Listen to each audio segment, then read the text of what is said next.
எங்கள் வீட்டுக்கு ஒரு நாய் ஒன்று வரும்னு சொன்னேன் பார்த்தீங்களா, அது 3 நாளாக வராமல் இருந்துச்சு. குட்டி போட போயிருக்க மாட்டிருக்கு அப்படின்னு சொல்லிட்டு இருந்தேன். அதை போய் தேடியும் பார்த்தேன், ஆளை காணோம். இப்போ 3 நாள் ஆகிடுச்சி, ஆளே காணோம். நேற்று வந்து பார்த்தோம், பார்த்துட்டு வாழை ஆட்டிக்கிட்டே ஓடுனது. ஆனால் வீட்டுக்கு வரவே இல்லை. வீட்டுக்கு வராமல் வாழை ஆட்டிக்கிட்டே ஓடி போயிடுச்சு, காதை விரைச்சிக்கிட்டு. நிற்க கூட இல்லை, நின்று என்ன ஏதுன்னு பார்க்க கூட இல்லை, ஓடி போயிடுச்சு. இன்றைக்கி இப்போ வந்துருக்குது, காலையிலேயே வந்துருக்குது. வந்துட்டு வாழாட்டிக்கிட்டு வீட்டுக்கு முன்னாடி நிற்குது. பசிக்குதாட்டிருக்கு. அதான் சரி சாப்பாடு போடணும்னு சொல்லிட்டு சாதம் குழம்புலாம் போட்டு பிசைஞ்சு வச்சுருங்க. தண்ணி எடுத்துருவோமா? போயிடுச்சு. அதுங்களாம் ஓடி போயிடுச்சு. சாப்பாடு போட்டு பிசைஞ்சிட்டு இருக்குது. நீ போகாத, அது அப்புறம் இதாகும். குட்டி கண்ணு முழிக்கிற வரைக்கும் அது இதாகாது. வந்துட்டு ஓடும். சரி வரட்டும், வந்ததுக்கப்புறம் பார்த்துக்கலாம். வா நீனே. சரி ஓகே வரட்டும். சாப்பாடு ரெடியாக இருக்குது, வந்ததுக்கப்புறம் போடுவோம். மேடம் வந்துட்டாங்க. எங்கடி போயிருந்த எத்தனை நாளா? கேட்குறதுக்கு பதில் சொல்ல. எங்கே போயிருந்த எத்தனை நாளா? எங்கே உன் பிள்ளை? ஓய், நேற்று வந்தால் கண்டுக்காமே ஓடுறேன், இன்றைக்கி வாழை ஆட்டிக்கிட்டு நிற்கிறேன். அப்படியே பசிச்சா சாப்பாடு வேணும் மட்டும் ஓடியாந்துட வேண்டியது. என்ன அலைச்சா அலையுது. தண்ணி ஊற்ற, தண்ணி குடிக்குதா பார்ப்போம். இங்கிட்டு வா, தண்ணி குடிக்கிட்டோம். குடி குடி குடி. வயிறுலாம் நல்லா லொடக்குன்னு ஆயிடுச்சு. ஆமாம், வா சாப்பிடு. நேற்று கூப்பிட்றேன், கண்டுக்காமல் அப்படி ஓடுற நீனு. சாப்பிடு. இதுதான் இந்த நாய் தான் எங்கள் வீட்டுக்கு வந்துட்டு இருந்த நாய். நல்லா வயிறுலாம் இறங்கிருந்து என்னைக்கு குட்டி போடுன்னு தெரிலன்னு சொல்லிட்டு இருந்தோம் 2 நாளைக்கு முன்னாடி.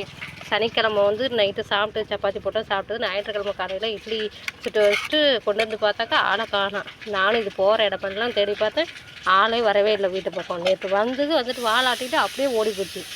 வரவே இல்லை, வரவும் இல்லை, நிற்கவும் இல்லை வீட்டுக்கு. திரும்பி கூட பார்க்கல, வாழை மட்டும் ஆட்டிட்டு ஒரே ஓட்டமாக ஓடி போயிடுச்சு. இப்போ பிள்ளைக்கு பசி எடுக்கவும் வந்திருக்காங்க மேடம். பசிச்சா வர்றது, இல்லைன்னா கண்டுக்கிறதே கிடையாது. ஏப்போ இன்னைக்கு எங்கே குட்டி போட்டிருக்கு, எங்கே பிள்ளைய வச்சுருக்குன்னு இன்னைக்கு கேட்டு தெரிஞ்சுக்கோம்.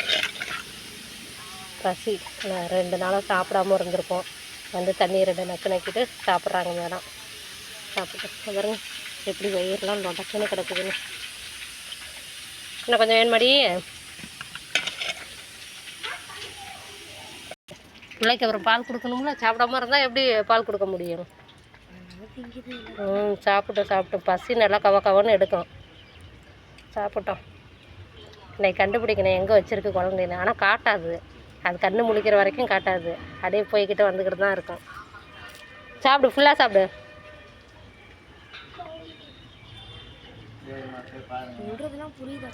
அதெல்லாம் புரியுது, புரியாமல் இருக்குமா பாப்பா?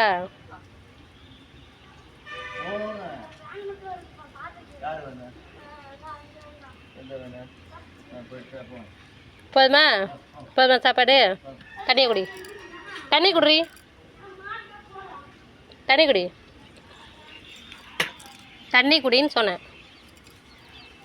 ஓய் இங்கே பாரு.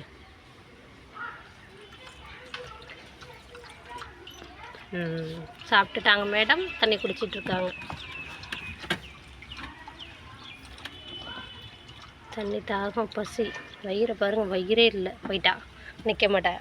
இது பின்னாடி போய் வாட்ச் பண்ணுவோப்பா எங்கே குட்டி போட்டிருக்குன்னு. சரி கேட்கலான்னு பார்த்தா நிற்கிது. அப்படியே வந்தாங்க மேடம், சாப்பிட்டாங்க, தண்ணி குடித்தாங்க, போயிட்டாங்க. நம்ம மேடம் ஒரு வழியாக வந்து சேர்ந்துட்டாங்க. அடுத்தது அவங்களுக்கு என்ன வேணுமோ அது வந்ததுக்கப்புறம் நம்ம கொடுக்கலாம். ஓகே பார்க்கலாம். அது எங்கே குட்டி போட்டிருக்குன்னு தெரியல, ஆனால் இது காமிக்கல. ஒரே ஓட்டமாக ஓடி போயிடுச்சு. திரும்ப வந்து நம்ம சாயந்தரம் டைம் போய் அது எங்கே குட்டி போட்டிருக்கு என்னன்னு சொல்லிட்டு பார்ப்போம். அதுவாக என்றைக்கு வீட்டுக்கு கூட்டிகிட்டு வரட்டும். இல்லை அப்படின்னா இது வந்துச்சுன்னா இதுக்கு மட்டும் நம்ம சாப்பாடு வைக்க வேண்டியதான்.